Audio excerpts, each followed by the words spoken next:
我已靠着斜窗，看着來時的路，看雨也停了，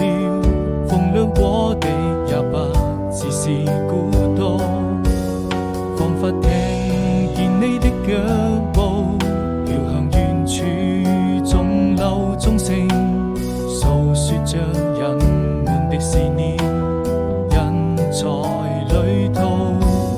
從那年夏天再一次踏上這條小路，走到哪裏你是否會把一切都好好記住，鬆開手，等每個一場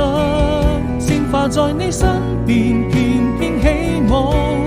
那是送給你生命中最真摯的祝福，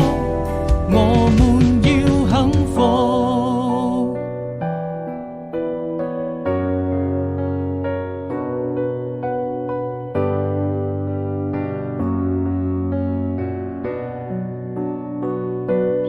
我已靠着斜窗，看着來時的路，看雨也停了，風涼過的也不只是孤獨，彷彿聽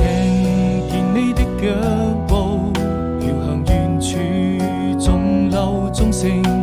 訴說着人們的思念，人